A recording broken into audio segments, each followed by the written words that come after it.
আসসালামু আলাইকুম, লন্ডন থেকে হুসেন বলছি। আমার চ্যানেলে সবাইকে স্বাগতম। বাংলাদেশের অবস্থা খুবই খারাপ। এখন কারফিউ চলছে। এদিকে ছাত্র আন্দোলন যারা করছেন তারা মার্চ টু ঢাকা কর্মসূচি দিয়েছেন এবং বিভিন্ন জায়গায় খবর পাওয়া গেছে যে ছাত্ররা, সাধারণ মানুষেরা বিভিন্ন জায়গায় জড়ো হচ্ছেন। পুলিশ টিয়ার গ্যাস মেরে, রাবার বুলেট মেরে তাদেরকে বিভিন্ন জায়গায় থেকে সরিয়ে দেওয়ার চেষ্টা করছে। দায়িত্বে আছে সেনাবাহিনীও। আজকে আর একটু পরে, অর্থাৎ আজ দুপুর 2টার সময় সেনাবাহিনীর প্রধান জেনারেল ওয়াকারুজ্জামান বক্তৃতা দেবার কথা। তিনি তার বক্তৃতায় কি বলবেন সেটা নিয়ে সবাই একটু অপেক্ষমান আছেন। কেউ কেউ ভাবছেন যে তিনি জরুরি অবস্থা জারি করতে পারেন, আবার কেউ কেউ মনে করছেন যে তিনি সবাইকে শান্ত থাকার পরামর্শ দিতে পারেন।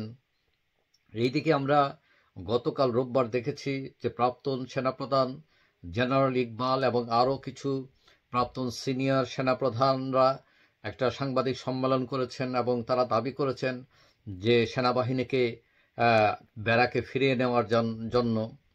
এখন তিনি সেটা ফিরিয়ে নেওয়ার কথা বলতে পারেন, তো এখন তিনি কি বলবেন এটা এখনো বোঝা যাচ্ছে না। মানুষ সবাই উৎকণ্ঠার মধ্যে আছে। যেভাবে হত্যাকাণ্ড হচ্ছে চারিদিকে, অস্ত্রধারীরা রাস্তায় নেমে এসছে, সাধারণ মানুষেরা খুবই শঙ্কিত। এইদিকে আজকে দুপুর 2টায় বাংলাদেশে সোমবার ইন্টারনেট বন্ধ করে দিয়েছে সরকার।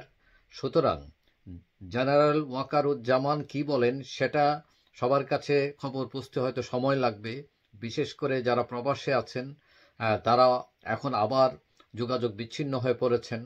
তবে যতটুকু জানা যায় যে মোবাইল ইন্টারনেট টোটালি শাটডাউন করা হয়েছে, কিন্তু সেটা 4G শাটডাউন করা হয়েছে। 2G সেটা খোলা আছে, অর্থাৎ কথা বলা যাবে, কিন্তু অন্য কোনো লাইক ফেসবুক, তারপরে আপনার ইন্টারনেট কাজ করবে না। শুধু ফোনে কথা বলা যাবে। 2G-তে 4G বন্ধ, অর্থাৎ ইন্টারনেট টোটালি শাটডাউন।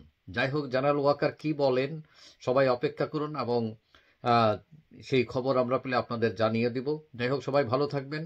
আর যারা আমার চ্যানেল সাবস্ক্রাইব করে না ইচ্ছে হলে করতে পারেন, তাহলে পরবর্তী ভিডিও আপনার কাছে অটোমেটিক চলে যাবে। সবাই ভালো থাকবেন। আল্লাহ হাফেজ।